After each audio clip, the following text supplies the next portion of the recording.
അതുകൊണ്ട് ഒന്നിനു വായിച്ചു അത് ശ്രദ്ധിക്കട്ടെ. ഹല്ലേലൂയ ഹല്ലേലൂയ ഹല്ലേലൂയ ഹല്ലേലൂയ ഹല്ലേലൂയ യേശുവേ നന്ദി. ഹല്ലേലൂയ. റോമ 8:3. 8:3. ശരീരത്താൽ ബലഹീനമാക്കപ്പെട്ട നിയമത്തിന് അസാധ്യമായത് ദൈവം ചെയ്തു. അതാണ് അതായത് ശരീരത്താൽ ബലഹീനമാക്കപ്പെട്ട നിയമത്തിന് അസാധ്യമായത് എന്ത് ചെയ്തു? ദൈവം ചെയ്തു. അതാ പുതിയ നിയമത്തിന്റെ പ്രസക്തി. പഴയ നിയമത്തിന് അസാധ്യമായത് ദൈവം ചെയ്തു. ദൈവം എന്താ ചെയ്തത്? വായിച്ചേ. അവിടുന്ന് തന്റെ പുത്രനെ പാപപരിഹാരത്തിന് വേണ്ടി പാപകരമായ ശരീരത്തിന്റെ സാദൃശ്യത്തിൽ അയച്ചുകൊണ്ട് പാപത്തിന് ശരീരത്തിൽ ശിക്ഷ വിധിച്ചു. അപ്പോഴേ യേശുക്രിസ്തു ഏറ്റെടുത്ത പീഡാനുഭവങ്ങളും കുരിശുമരണവും എല്ലാം എന്തിനു വേണ്ടിയാണ്? പാപത്തിന്, നമ്മൾ മുഴുവൻ ചെയ്ത പാപത്തിൻ്റെ പരിഹാരമാണ് ക്രിസ്തു ഏറ്റെടുത്തിരിക്കുന്നത്. അപ്പം നമ്മുടെ മുമ്പിലുള്ള സംഭവം എന്താണ്? എനിക്ക് വേണ്ടി കർത്താവ് പകരക്കാരനായി. ഇപ്പം നിൻ്റെ പ്രമാണം ബാങ്കുകാരുടെ കയ്യിലാണ് എന്ന് വിചാരിച്ചോ? അത് 2 കോടി രൂപ ആണ്. നിനക്ക് ഈ ജന്മത്തിൽ വില എടുത്താൽ 2 കോടി രൂപ കിട്ടത്തില്ല. പക്ഷേ നിന്നോട് അനുകമ്പ തോന്നി ഒരാൾ വന്ന് ആ 2 കോടി രൂപ കൊടുത്തിട്ട് നിന്നെ പ്രമാണം റിലീസ് ചെയ്തു തരും. ഇതാണ് സംഭവം. എന്നിട്ട് നമ്മുടെ ഉള്ളിലുള്ള എന്താണ്? ഈശോയാണ് നമ്മുടെ പാപത്തിന് പരിഹാരം ചെയ്തതെന്ന് നമ്മൾ വിശ്വസിച്ചാൽ മാത്രം മതി. മനസ്സിലായി? സിമ്പിളാണ് ഈ സംഭവം. ഇതാണ് ഞാൻ സിമ്പിളാക്കിയെന്ന് പറഞ്ഞതിൻ്റെ കാര്യം. ഇതാണ് ബൈബിള് നിൻ്റെ രക്ഷ സിമ്പിളാക്കി കളഞ്ഞ്. എന്നുവെച്ചാൽ ഈശോയാണ് എനിക്ക് പകരക്കാരനായിട്ട് ജാമ്യം കൊടുത്തത്. അതുകൊണ്ടാണ് പൗലോസ് പറയണത്, നിങ്ങളെ വിലക്ക് ജാമ്യത്തൊക്കെ കൊടുത്ത ആൾ വേറെയാണ്, നിങ്ങൾ വിലക്ക് വാങ്ങപ്പെട്ടവരാണെന്ന് പറയണത്. അതുകൊണ്ടാണ് ഇവന് ആരാധന കൊടുക്കണത്, സ്തുതി കൊടുക്കണത്, നന്ദി കൊടുക്കണത്. എന്താ കാര്യം? അവൻ ദൈവമായത് കൊണ്ട് മാത്രമല്ല, മറിച്ചെന്താ, അവൻ നിനക്ക് പകരക്കാരനെ മരിക്കുകയും അവൻ്റെ മരണം നിനക്ക് വേണ്ടിയാണെന്ന് ഈ നിൻ്റെ പാപത്തിന് കൂടി പരിഹാരമാണ് അവൻ ചെയ്തതെന്ന് മനസ്സിലാക്കി കഴിയുമ്പോൾ നമ്മൾ അവനെ വിശ്വസിക്കുന്നു, അവൻ്റെ മരണത്തെ വിശ്വസിക്കുന്നു, അവൻ്റെ മരണത്തെ പ്രഖ്യാപിക്കുന്നു, അവൻ്റെ ഉയർപ്പിൽ വിശ്വസിക്കുന്നു, അവൻ്റെ വരവ് നമ്മൾ കാത്തിരുന്ന് കഴിയുമ്പോഴേ ഈ കാത്തിരിപ്പും വരവും എല്ലാം വിശ്വാസ പ്രഖ്യാപനത്തിൻ്റെ ഒരു വേദിയാണ് സഭയെന്ന് പറയണത്, അല്ലെ കൂട്ടായ്മ എന്ന് പറയണത്. കാര്യം നിരന്തരം ഇതിന് പരിഹാരം ചെയ്തുകൊണ്ടും നിരന്തരം ആ വിശ്വാസം വളർത്തിയെടുത്തുകൊണ്ടും നിരന്തരം ആ വിശ്വാസത്തെ വളർത്തിയെടുത്താൽ മാത്രം പോരാ, നമ്മൾ വളരുകയും ചെയ്യണം. അപ്പം അത് ദൈവത്തിന് തോന്നുകയും ചെയ്യണം. അപ്പോൾ ഇത് എന്താ സംഭവം വെച്ച് കഴിഞ്ഞാൽ ഈ വിഷയങ്ങളെല്ലാം കാര്യങ്ങൾ അറിഞ്ഞുകൊണ്ട് നമ്മൾ പ്ലേസ് ചെയ്യണമെങ്കിൽ എളുപ്പമാകും. അല്ല നിങ്ങളിങ്ങനെ ഇപ്പോൾ നിങ്ങളുടെ പശുവിന് ചന പിടിക്കണില്ല, എന്നാൽ ഇപ്പോൾ ഉടമ്പടി എടുത്തേക്കാം. കർത്താവ് ഉടമ്പടി എടുക്കുമ്പോൾ എന്ത് സംഭവിക്കുന്നത് വെച്ചാൽ ഉടമ്പടി അപ്പോൾ കൂടെ അയൽവാസിക്ക് എവിടെ പോണ്?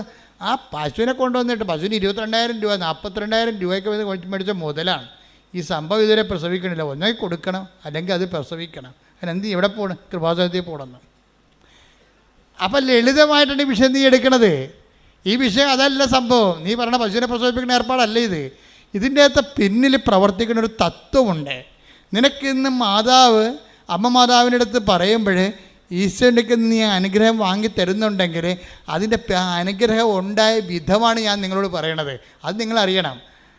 അനുഗ്രഹം ഉണ്ടായ വിധം എനിക്കറിയണ്ട. അനുഗ്രഹം കിട്ടിയാൽ മതി എന്ന് പറഞ്ഞു കഴിഞ്ഞാൽ നിങ്ങൾ ഫ്രോഡാണ്. അപ്പോൾ അതുകൊണ്ട് സത്യസന്ധമായിട്ട് വിശ്വാസത്തെ സമീപിക്കാൻ നോക്കുക.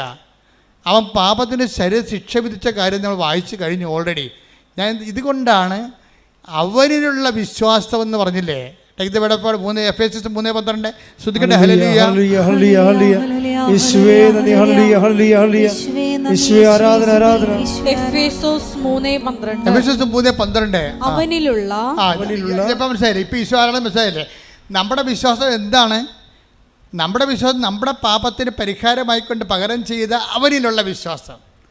നമ്മൾ മരിക്കേണ്ട സ്ഥലത്ത് നമുക്ക് വേണ്ടി മരിക്കുകയും നമ്മൾ ഉയർത്തെഴുന്നേൽപ്പിക്കാൻ വേണ്ടി അവൻ ഉയർത്തെഴുന്നേൽക്കുകയും നമ്മൾ ഉയർത്തെഴുന്നേൽപ്പിക്കുകയും ചെയ്യുന്ന അവനിലുള്ള വിശ്വാസം. പറഞ്ഞ് അവനിലുള്ള വിശ്വാസം മൂലം ആത്മധൈര്യവും ദൈവത്തെ സമീപിക്കാൻ സാധിക്കുമെന്ന പ്രത്യാശയും നമുക്കുണ്ട്. അപ്പൊ ദൈവത്തെ, അപ്പൊ ഞാനിത് വായിച്ചപ്പോഴേക്കും മനസ്സിലാക്കി, ഇത് ദൈവത്തെ സമീപിക്കാൻ സാധിക്കുമെന്നുള്ള പ്രത്യാശ അല്ല. ശരിക്കും പറഞ്ഞാൽ എന്താണ് നമുക്ക് ഉറപ്പാനുള്ളത്? സെൻറ്റ് പോളിൻ്റെ കാലത്തേക്കാൾ എന്തുമാത്രം ബൈബിൾ വളർന്നു. കാര്യം ജനകോടികൾ അത് ആക്ടിവേറ്റ് ചെയ്തു, അവിടെ ജീവിതത്തിലേക്ക് ഇംപ്ലിമെൻ്റ് ചെയ്തു, സത്യമാണ് തെളിയിച്ചു, ആധ്യാത്മികത കാലത്തിനൊപ്പം വളർന്നു. ടേക്ക് ദ ബെഡ് ശ്രദ്ധിക്കട്ടെ. ഹല്ലേലൂയ, ഹല്ലേലൂയ, ഹല്ലേലൂയ, ഹല്ലേലൂയ. യേശുവേ ആരാധന, ആരാധന, ആരാധന. യേശുവേ സ്തുതി. ഹല്ലേലൂയ, ഹല്ലേലൂയ, ഹല്ലേലൂയ, ഹല്ലേലൂയ. എഫേസ്യോസ് 3:20. എഫേസ്യോസ് 3:20. നമ്മിൽ പ്രവർത്തിക്കുന്ന ശക്തിയാൽ. അതായത് ഇങ്ങനെ നമ്മൾ അവനിലുള്ള വിശ്വാസം നമുക്ക് ശ്രദ്ധിക്കുക. ഇതൊരു അഡൽട്ട് കാറ്റഗിസമാണ്, പബ്ലിക് എഡ്യൂക്കേഷനാണ്, ശ്രദ്ധിക്കണം. അത് എന്താണ്? അവനിലുള്ള വിശ്വാസം മൂലം ആത്മധൈര്യവും ദൈവത്തെ സമീപിക്കാൻ സാധിക്കുമെന്നുള്ള ഉറപ്പും നമുക്കുണ്ട്. ഈ ഉറപ്പ് വരുമ്പോഴേ എന്ത് സംഭവിക്കണത്? നമ്മളിൽ ശക്തി പ്രവർത്തിക്കാൻ തുടങ്ങും. ഉടമ്പടിയുടെ ഉദ്ദേശം അതാണ്. ദൈവത്തെ നമ്മുടെ അവനിലുള്ള വിശ്വാസം ആരിലാണ്? സിംഗിൾ പേഴ്സണാണ്. ഈശോയിൽ മാത്രമുള്ള വിശ്വാസമാണ്. ലോകത്തിലുള്ള മുഴുവൻ അചേതന വസ്തുക്കളിലുള്ള വിശ്വാസമല്ല ഇത്. നിന്റെ പാപത്തിന് പരിഹാരം ചെയ്ത് മരിച്ചുയർത്തുന്നേറ്റ കർത്താവിൻ്റെ ഉത്ഥാനത്തിലും വീണ്ടും വരവിലുള്ള നിൻ്റെ പ്രത്യാശയും വിശ്വാസവുമാണ്. അപ്പോൾ അവനുള്ള വിശ്വാസം മൂലം എന്താണ് നമുക്കുള്ളത്? പ്രത്യാശ നമുക്കുണ്ട്. അല്ല, നമുക്ക് ഉറപ്പുണ്ട്. എന്താ കാര്യം? നമ്മൾ ഉടമ്പടിയിലാണ്. ഉടമ്പടിക്കും സാധാരണ അവനുള്ള കേവല വിശ്വാസത്തിനും ഉടമ്പടിക്കും തമ്മിൽ നല്ല ഗ്യാപ്പുണ്ട്. അവനുള്ള വിശ്വാസം എല്ലാവർക്കും ഉണ്ട്, പക്ഷേ ഉടമ്പടി അതല്ല. അത് അപ്ഡേറ്റഡ് ഫോമാണ് അതിൻ്റെ. എന്താ അപ്ഡേറ്റഡ് ഫോം എന്ന് പറയണത്? സാധാരണ വിശ്വാസം ആക്ടിവേറ്റ് ചെയ്യുന്നതിന് ഇപ്പോൾ സാധാരണ വിശ്വാസം എന്താ? ഹെബ്രായർ 11:1. Take the word of God. ശ്രദ്ധിക്കട്ടെ. ഹല്ലേലൂയ, ഹല്ലേലൂയ, ഹല്ലേലൂയ, ഹല്ലേലൂയ, ഹല്ലേലൂയ. യേശുവേ നന്ദി, യേശുവേ സ്തുതി. ഹല്ലേലൂയ. ഹെബ്രായർ 11:1. ഹെബ്രായർ 11:1. വിശ്വാസം എന്നത് പ്രത്യാശിക്കുന്നവ ലഭിക്കുമെന്ന ഉറപ്പും കാണപ്പെടാത്തവ ഉണ്ട് എന്ന ബോധ്യവുമാണ്. അതൊരു കേവല വിശ്വാസമാണത്. സെൻറ്റ് പോൾ തന്നെ പറഞ്ഞിട്ടുള്ളതാണത്. പക്ഷെ അത് കേവല വിശ്വാസമാണ്. ആ വിശ്വാസത്തിൽ നിന്ന് ഹെബ്രായ ലേഖനത്തിൽ നിന്ന് നമ്മൾ ഹെബേഷ്യസിൽ വരുമ്പോൾ സെൻറ്റ് പോൾ ഒരു പൊടിക്ക് വളരുന്നുണ്ട്. ശരിക്കും എന്താ വളരണത്? ഈ കാണപ്പെടാത്ത വായിച്ചേ വിശ്വാസം എന്നത് പ്രത്യാശിക്കുന്നവ ലഭിക്കുമെന്ന ഉറപ്പും കാണപ്പെടാത്തവ ഉണ്ട് എന്ന ബോധ്യവുമാണ്. അപ്പൊ വിശ്വാസത്തിൽ നിന്ന് ഇവിടെ മാറുമ്പോൾ ഒരു ബോധ്യത്തിലേക്ക് വരുന്നുണ്ട് സംഭവം. ബോധ്യം കഴിയുമ്പോഴാണ് ഉറപ്പ് വരണത്. വിശ്വാസം, ബോധ്യം, ഉറപ്പ്, അങ്ങനെയാണ് ഈ സംഭവം വളരണത്. അപ്പോഴെന്ത് സംഭവിച്ചു കഴിഞ്ഞാൽ ഈ ബോധ്യം കാണപ്പെടാത്ത ഉണ്ട് എന്നുള്ള ബോധ്യമാണ്. പിന്നെ പ്രത്യാശിക്കുന്നവ ലഭിക്കുമെന്നുള്ള ബോധ്യം. ശരിക്കും ബോധ്യം എന്ന് വെച്ച് കഴിഞ്ഞാൽ ഒരു കൺവിക്ഷൻ. നമ്മുടെ ഫാക്കൽറ്റിയുടെ കൺകറൻസിനാണ് കൺവിക്ഷൻ എന്ന് പറയുന്നത്. ബുദ്ധിക്കൊരു കൺകറൻസ് തരും. ബുദ്ധി ഇറ്റ് ഇസ് ലോജിക്കലി സിങ്ക് ആകുന്നുണ്ട്, ഇറ്റ് ഇസ് ഇൻ്റലക്ച്വലി ഓക്കെ എന്ന് പറയുന്നതാണ് ബൗദ്ധിക ബോധ്യം. ഇറ്റ് ഇസ് ഇമോഷണലി ഓക്കെ എന്ന് പറയുന്നതാണ് വൈകാരിക ബോധ്യം. ഈ രണ്ട് ഫാക്കൽറ്റി ഒരുമിച്ച് കൺകറൻസ് ചെയ്യുമ്പോൾ ബോധ്യങ്ങൾ നമുക്ക് കിട്ടും. പക്ഷേ ബോധ്യങ്ങളെന്ന് പറയുന്നത് ഒരു ഇംപ്ലിമെൻറ്റേഷൻ സ്റ്റേജാണ് അതിൻ്റെ. അത് പ്രയോഗത്തിൽ ബോധ്യം എന്ന് പറയുന്നത് ഇത് തിയററ്റിക്കലി സിങ്ക് ആകുന്നുണ്ട്, വൈകാരികമായിട്ട് ഞാൻ ഓക്കെയാണ്, എനിക്കത് വൈകാരികം മനസ്സിലാകുന്നുണ്ട്, ഇറ്റ്സ് ഓക്കെ, ക്ലിയർ. പക്ഷേ ഉറപ്പെന്ന് പറയുന്നത് എന്താണ്? നേരത്തെ ഈ വൈകാരിക ബോധ്യം പ്രയോഗവൽക്കരിച്ചതിന് ശേഷം എനിക്കുണ്ടാകുന്ന അനുഭവജ്ഞാനത്തിൻ്റെ പാരമ്പര്യത്തിനാണ് ഉറപ്പെന്ന് പറയുന്നത്. രാധാദേവി അവിടം വരെ എത്തിയിട്ടുണ്ടോ ആധ്യാത്മികതയിൽ? രാധാദേവി എത്ര പെട്ടെന്നാണ് നോക്കിയേ വിശ്വാസത്തിൽ നിന്ന് ബോധ്യത്തിലേക്കും ബോധ്യത്തിൽ നിന്ന് ഉറപ്പിലേക്കും പോണത്. എന്ത് സംഭവിച്ചാൽ രാധാദേവി ഒരിക്കൽ ഒരു ദിവസം അവർക്ക് ശ്വാസം കിട്ടിയില്ല. ശ്വാസം അവർക്ക് ഇടയ്ക്ക് ഒരാളുടെ അസുഖമാണ്. ഈ ഡിപ്രഷൻ്റെ തന്നെ ഒരു സംഭവമാണ്. നമുക്ക് പനി ഡെലീരിയമായിട്ട് മാറുന്ന പോലെ തന്നെ ഡിപ്രഷൻ ഒരു ആന്തരികമായ ഉദ്വിഗ്നതയായിട്ട് മാറും. അവസാദ രോഗങ്ങൾ ചിലപ്പോൾ ഉദ്വിഗ്നതയായിട്ട് മാറും. എന്ന് വെച്ചാൽ ആന്തരികമായിട്ട് നമ്മളിങ്ങനെ തകർക്കപ്പെടും, ആന്തരികമായി തകർക്കപ്പെടും. അപ്പം അങ്ങനെ ഒരു അവസ്ഥയിൽ വരും നമ്മൾ ചില സമയത്ത്. അപ്പോൾ ഒന്നിനും കഴിയില്ല, വെറുതെ ഇരുന്ന് കുളിക്കത്തില്ല, ഏതെങ്കിലും അതിന് ഇരുട്ട് ഇഷ്ടമായിരിക്കും, വിജനമായ സ്ഥലങ്ങൾ ഇഷ്ടമായിരിക്കും, ആൾക്കാരുടെ സ്വരം അലർജി ആയിരിക്കും. അങ്ങനെ നമ്മൾ കൂനിക്കൂടി ഒരു മൂലവൽക്കരിക്കട്ട് പോകും. നമ്മൾ നമ്മുടേതായിട്ടുള്ള ഒരു സാമ്രാജ്യം, നമ്മുടേതായിട്ടുള്ള കംഫർട്ട് ഏരിയ നമ്മൾ ക്രിയേറ്റ് ചെയ്യും. അപ്പം അങ്ങനെ ഒരു അവസ്ഥയായിരുന്നു രാജാമേരിക്ക ഉണ്ടായിരുന്നത്. ശരിക്കും പറഞ്ഞാൽ ആ ഒരു ആവൃത്തി നിധാനത്തിനെ ഭരിച്ച് പുറത്താക്കുന്നത് ലാസറിനെ ഉയർപ്പിച്ച കർത്താവാണ്. അതിന് രാധാദേവി എന്താ ചെയ്തിരിക്കണത്? അതായത് ഉടമ്പടി എടുത്തു കഴിഞ്ഞ് ഇവർക്ക് ജന്നി വന്ന്, ഉടമ്പടി എടുത്ത് കഴിഞ്ഞിട്ട് പോലും ഇവർക്ക് ഡിപ്രഷൻ വന്നിട്ട് ഇവർക്ക് ഡിപ്രഷൻ ഉള്ളിൽ താല്പര്യപ്പെട്ടിട്ട് അതൊരു അപസ്മാര പോലെ ഉള്ളിൽ, അപസ്മാരമൊന്നും അല്ല പറയാൻ പറ്റത്തില്ലെങ്കിൽ പോലും ഉള്ളിൽ ശ്വാസം കിട്ടാത്ത അവസ്ഥ വന്നു, ശ്വാസം നിലച്ചു പോകുന്ന അവസ്ഥ വന്നു. ശ്വാസം നിലച്ചു പോകുന്ന അവസ്ഥ വന്നപ്പോൾ പെട്ടെന്ന് ഇവിടെ ബോധത്തിൽ പറഞ്ഞ് അമ്മയുടെ തൈലം, അമ്മയുടെ എണ്ണ എന്ന് പറഞ്ഞ് ഇവർ അലറി വിളിച്ചേ. ഇവിടെ ശ്വാസം പോയിക്കൊണ്ടിരിക്കുകയാണ്, തീർന്ന് മരിക്കാൻ പോവുകയാണ്. അപ്പോഴാണ് അവിടെ വീട്ടിലുള്ളവർ എന്ത് ചെയ്ത് ഉടമ്പടി തൈലം കൊണ്ടുവന്ന് ഇവിടെ നെറ്റിക്കൊരു കുരിശ് വരച്ച്. പെട്ടെന്ന് ശ്വാസം നേരെയായി.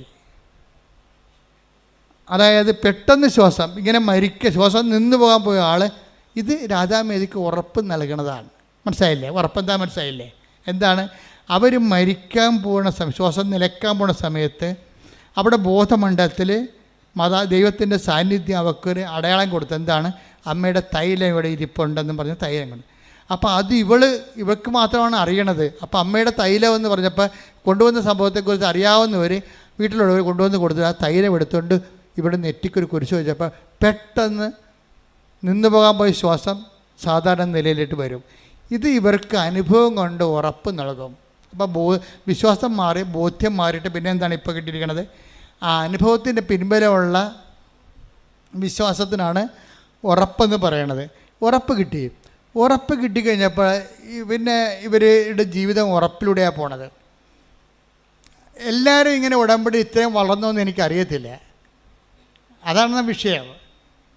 ഇവർക്ക് ഭർത്താവ് മരിച്ചുപോയ ഒരു അനിയത്തി ഉണ്ടായിരുന്നു. അനിയത്തിയുണ്ട്. അനിയത്തിയുടെ കാര്യമൊക്കെ ഇവർ നല്ല സത്യസന്ധ ലേഡിയാണ് രാധാദേവി എന്ന് പറയണത്. അനിയത്തിയുടെ ഭർത്താവ് മരിച്ചെങ്കിലും രാധാദേവിക്ക് നല്ലൊരു ഹസ്ബൻഡും ഉണ്ട്. അപ്പോൾ അനിയത്തിയുടെ മകനെ അതുപോലെ തന്നെ അനിയത്തിനെയും ഒക്കെ സന്ധിക്കണതും രാധാദേവി പറയണത് ഞങ്ങൾക്ക് ഇടയ്ക്ക് പോയി ഒന്ന് അന്വേഷിക്കേണ്ടി വന്നാൽ എൻ്റെ അനിയത്തിനെ ഞാൻ അടുത്ത് കൊണ്ടുവന്ന് താമസിപ്പിച്ചെന്നൊക്കെ പറയാം. സ്ഥലം മേടിച്ചിട്ട് അടുത്ത് കൊണ്ടുവന്ന് താമസിപ്പിച്ചു. എന്തിനാണ് താമസിച്ചു കഴിഞ്ഞാൽ അവർക്ക് എന്ത് പ്രശ്നമുണ്ടെങ്കിൽ എനിക്ക് പോയി അന്വേഷിക്കാമല്ലോ. അങ്ങനെ അപ്പോൾ എന്തൊരു നല്ല മനസ്ഥിതി ഉള്ളവരില്ലേ നമ്മൾ മാത്രം നന്നായാൽ മതി എന്നുള്ള ചിന്തയൊക്കെ ഉണ്ടെങ്കിൽ ഉടമ്പടിയൊക്കെ വർക്ക് ചെയ്യാൻ വലിയ പാടാണ്. കാര്യം അത് ദൈവത്തിൻ്റെ അരൂപിലല്ലേ നിൽക്കണത്, ലോകത്തിൻ്റെ അരൂപിലല്ലല്ല. അപ്പോൾ അതുകൊണ്ട് നിങ്ങളതൊക്കെ ഒന്ന് ശ്രദ്ധിക്കണം ഈ സാക്ഷ്യം കേൾക്കുമ്പോൾ. അപ്പോൾ രാധാദേവിയുടെ മകൻ ഈ അനിയത്തിയുടെ മകൻ അവൻ നല്ല ടാറ്റ കോളേജിൽ പഠിച്ചതാണ്, സയൻസ് കോളേജിൽ പഠിച്ചതാണ്. അപ്പോൾ അവനെ എവിടെയെങ്കിലുമൊക്കെ ഒരു പ്ലേസ്മെൻറ്റ് കിട്ടാൻ വേണ്ടി ഒരു ശ്രമിക്കുമ്പോൾ രാധാവിയുടെ ഭർത്താവ് പറയും നമുക്ക് അവനെ എവിടെയെങ്കിലും വിടാം, അവൻ്റെ വിദ്യാഭ്യാസത്തെ പറ്റിയ ജോലി കൊടുക്കാൻ ഈ നാടിനെ പറ്റത്തില്ല. അപ്പോൾ അതൊക്കെ ആരാ പറയണത്? ശരിക്കും പറഞ്ഞാൽ ചേടത്തിയുടെ ഭർത്താവാണ് പറയണത്. അതാണ് വിഷയം. ചേടത്തിയുടെ ഭർത്താവ്. അപ്പോൾ അവരെന്തൊരു പരിശുദ്ധാത്മാവ് പ്രവർത്തിക്കാൻ പറ്റിയ ഇൻഫ്രാസ്ട്രക്ചർ അവർക്കുണ്ട്. അതൊരു പ്രധാനപ്പെട്ട കാര്യമാണ്. രാധാദേവിയുടെ ഹസ്ബൻഡാണ് പറയണത് നമുക്ക് അനിയത്തിയുടെ മകനെ ഇവിടുന്ന് വിടാം, കുറച്ച് പൈസ ചിലവാകും, പക്ഷേ അവൻ്റെ വിദ്യാഭ്യാസം പറ്റിയ ജോലി ഇവിടെ ഇല്ലല്ലോ. അപ്പോൾ ഇവർ രണ്ടുപേരും കൂടി ഇപ്പം നിങ്ങളറിയാമല്ലോ, നിങ്ങളുടെ വീട്ടിൽ തന്നെ പൊളിച്ചും പാതുമല്ലേ നിങ്ങൾ സഹോദരങ്ങളെ സഹായിക്കണത്. അതാണ് സംഭവം. ചിലർ ഭർത്താവിനെ കട്ടുകൊടുക്കും, അനിയത്തിയെ സഹായിക്കും. ചിലർ അമ്മായിയമ്മനെ കട്ടുകൊടുക്കും, അല്ലെങ്കിൽ മരുമകൾ അമ്മായിയമ്മ മക്കൾക്ക് കൊടുക്കും. എൻ്റെ മക്കളെ നിങ്ങൾ തുറന്ന് സംസാരിക്കുക. നിങ്ങൾ ഉടമ്പടി എടുത്തു കഴിഞ്ഞാൽ ഈ വിഷയത്തിന് മേലെല്ലാം ഓപ്പൺ ചർച്ച വെക്കണം, നല്ലതാണ്. പിന്നെ നിങ്ങൾ ഓപ്പൺ ചർച്ച ചെയ്തതിന് ശേഷം നിങ്ങൾക്കത് വേണമെങ്കിൽ അത് അടുക്കുന്നില്ല, 50 ബില്ലും അടുക്കണില്ല എന്ന് വെച്ച് കഴിഞ്ഞാൽ you can do your way. കാരണം നമുക്ക് കാര്യം നടക്കണം. ക്രിസ്തുവിനെ ആരെങ്കിലും ഭീഷണിപ്പെടുത്തി ആരെങ്കിലും വൈരാഗ്യം ഉണ്ടാകുമെന്ന് വിചാരിച്ചുകൊണ്ട് ക്രിസ്തുവിനെ നിങ്ങൾ ചങ്ങലക്കിടരുത്. നിങ്ങളത് രക്തസാക്ഷികളുടെ ധീരതയോടുകൂടി മുന്നോട്ട് തന്നെ പോകണം. അത് നോ ഡൗട്ട് കുറച്ചൊക്കെ പ്രയാസങ്ങളുണ്ടാകും. പക്ഷെ ഒരു കാര്യമുണ്ട്, കുറച്ച് കഴിയുമ്പോൾ എല്ലാം ശരിയാകും. നിങ്ങൾ ശത്രുക്കളും നിങ്ങൾ അവസാനം നിങ്ങൾ അംഗീകരിക്കുന്ന ഒരു കാലം വരും. അപ്പോൾ അതുകൊണ്ട് കുടുംബത്തിലുള്ള എല്ലാം ക്രിസ്തുവിനെ മുൻനിർത്തി വേണം എല്ലാ വിഷയങ്ങളും ക്രമീകരിക്കാൻ. ക്രിസ്തുവിനെക്കുറിച്ച് നിങ്ങൾ പഠിക്കണം. ശരിക്കും ഒരു മതം പഠിക്കണ പോലെ പഠിക്കരുത്. ക്രിസ്തു ഒരു മതമല്ല, ക്രിസ്തു മതവും ഒരു മതമല്ല. അതൊരു ബന്ധമാണ്. ശരിക്കും ഒരു ആന്തരികമായ ഒരു ബന്ധം, വല്ലാത്ത ബന്ധം. ശ്രദ്ധിക്കട്ടെ. ഹല്ലേലൂയ, ഹല്ലേലൂയ, ഹല്ലേലൂയ, ഹല്ലേലൂയ, ഹല്ലേലൂയ, ഹല്ലേലൂയ. യേശുവേ ആഴമായ ബോധ്യങ്ങൾക്ക് നന്ദിയും ആരാധനയും സ്തുതിയും പുകഴ്ചയും പരിശുദ്ധ പരമ ദിവ്യകാരുണ്യത്തിന് ആരാധനയും സ്തുതിയും പുകഴ്ചയും ഉണ്ടായിരിക്കട്ടെ. പരിശുദ്ധ പരമ ദിവ്യകാരുണ്യത്തിന് നേരവും ആരാധനയും സ്തുതിയും പുകഴ്ചയും ഉണ്ടായിരിക്കട്ടെ. തൻ്റെ ജീവൻ രക്ഷിച്ചത് ഉടമ്പടി തൈലമാണെന്നുള്ള ഉറപ്പ് ആർക്ക് കിട്ടി? രാജാദേവിക്ക് കിട്ടി. പിന്നെ അടുത്ത ഒരു സിറ്റുവേഷനിൽ എന്താ സംഭവിക്കണത്? ഈ അനിയത്തി സ്കൂട്ടറിന് പോകുന്നപ്പോൾ വണ്ടി ഇടിച്ചോടുകൂടി ഇവർ വല്ലാത്ത ഒരു വണ്ടി ഇടിയായിപ്പോയി. ഇവരെ ഹോസ്പിറ്റലിൽ എടുക്കുമ്പോൾ ഇവർ 3 ഹോസ്പിറ്റൽ ഒരു 15 മിനിറ്റ് ചോരയും വാറ്റി ഇവർ റോട്ടിൽ കിടക്കും. അനിയത്തി 15 മിനിറ്റ് തലപൊട്ടി ചോര പോകുമ്പോഴുള്ള അവസ്ഥ എന്താ പറയുക? മരിച്ചു പോകും. അപ്പോൾ ഇപ്പോൾ ഇങ്ങനെ വന്നു കഴിഞ്ഞപ്പോഴേ ഒരു 15 മിനിറ്റ് കഴിഞ്ഞപ്പോൾ ഒരു പോലീസുകാരൻ സ്വന്തം ഒരു സ്കൂട്ടറിന് അവിടെ വരും. അപ്പോൾ ഡ്യൂട്ടിയിലെല്ലാം തോന്നണം. അയാളിത് ഇയാളെ ഇവരെടുക്കും, എടുത്ത് ഒരു ഹോസ്പിറ്റലിൽ കൊണ്ടുപോകും. അപ്പോൾ ഇവരുടെ തലേന്ന് ഹെൽമെറ്റ് ഉണ്ടായിരുന്നു. ഹെൽമെറ്റ് മാറ്റുമ്പോഴും ചോര ഇങ്ങനെ കൊടുത്ത പോലെ കൂടാന്ന് വീഴും. പിന്നെ അവിടെ നിന്ന് ഹോസ്പിറ്റലുകാർ പറയും ഇവിടെ എടുക്കാൻ പറ്റത്തില്ല എന്ന് പറയും. അപ്പോൾ ചോര ഛർദ്ദിക്കാൻ തുടങ്ങും ഇവർ. അപ്പോൾ അവർക്ക് മനസ്സിലാകും തലയുടെ അകത്ത് പൊട്ടുണ്ടാകുമെന്ന് വിചാരിക്കും. ചോര ഛർദ്ദിക്കാൻ പോയില്ലേ. പിന്നെ അവർ എറണാകുളത്തേക്ക് മാറ്റും. എറണാകുളത്തും ഇവരെടുക്കത്തില്ല. അപ്പോൾ വീട്ടിലറിയിക്കും. രാധാദേവി ഇതിൻ്റെ പുറകെ പോകും ഹോസ്പിറ്റലിൽ. തൃശ്ശൂരിൽ നിന്ന് പിന്നെ ഒരു ആംബുലൻസിൽ ഇവരെ വേറെ ഒരു ഹോസ്പിറ്റലിലേക്ക് എടുക്കും. ആംബുലൻസ് വരാൻ കുറേ താമസിക്കും. അതൊരു ഡെഡ്ലി ആയിട്ടുള്ള മാരകമായ ഒരു താമസിക്കലാണ്. കാര്യം അപ്പോൾ അതിനുള്ളിൽ ഇവരുടെ പരിപാടി ഏറെക്കൂടെ തീരണ രീതിയിലാകും. അങ്ങനെ രാധാദേവി ഉടമ്പടി തൈലത്തിന് ഉറപ്പിൽ അതും എടുത്ത് പിടിച്ച് ഓടുകയാണ് ആശുപത്രിയിലോട്ട്. അപ്പോൾ അതിനനുസരിച്ച് ആശുപത്രി മാറിക്കൊണ്ടിരിക്കുകയാണ്. അവരവരുടെ ജോലി സ്ഥലത്ത് നിന്ന് പോകണമല്ല, കേന്ദ്രീയ വിദ്യാലയത്തിൽ പോകണമല്ല. ഇപ്പോൾ ഇവർ പോകുമ്പോൾ ഈ ഉടമ്പടി തൈലത്തിൽ കൊണ്ട് തേച്ച അനിയത്തിയെ തിരിച്ചു കൊണ്ടുവരാൻ പറ്റുമെന്ന് ഇവരുടെ മനസ്സിലുണ്ട്. കാര്യം അവർക്ക് ഉറപ്പുണ്ട്. പ്രത്യാശ മാത്രമല്ല, അവർക്ക് ഉറപ്പുണ്ട്. അപ്പോൾ ഈ ആശുപത്രിയിൽ നിന്നും ആശുപത്രിയിലേക്ക് മാറ്റുന്നതനുസരിച്ചിട്ട് അവർക്ക് ന്യൂസ് കൊടുക്കും. ഇപ്പം ഞങ്ങൾ അവിടെ എടുത്തില്ല, ഇങ്ങോട്ട് പോവുകയാണ്. അപ്പോൾ ഇത് വീട്ടിൽ വിളിച്ച് പറയും. അപ്പോൾ ബന്ധുക്കൾ ഒരാൾ വിളിച്ചു ചോദിക്കുമേ ബോഡി എപ്പോഴാണ് കൊണ്ടുവരുന്നതെന്ന്. കാര്യം ന്യൂസ് പോയി ആൾ മരിച്ച പോലെയാണ് പിന്നെ ന്യൂസ് പോണത്. പിന്നെ രാധാദേവിയെ വിളിച്ചു ചോദിക്കണത് ബോഡി എപ്പോഴാണ് കൊണ്ടുവരുന്നതെന്ന് ചോദിക്കുക. അപ്പം അത്രയും അവസ്ഥയിലാണ്. അവസാനം ഇവർ ആശുപത്രിയിലെത്തുമ്പോൾ ഡെഡ് പോലെ കിടക്കുകയാണ്.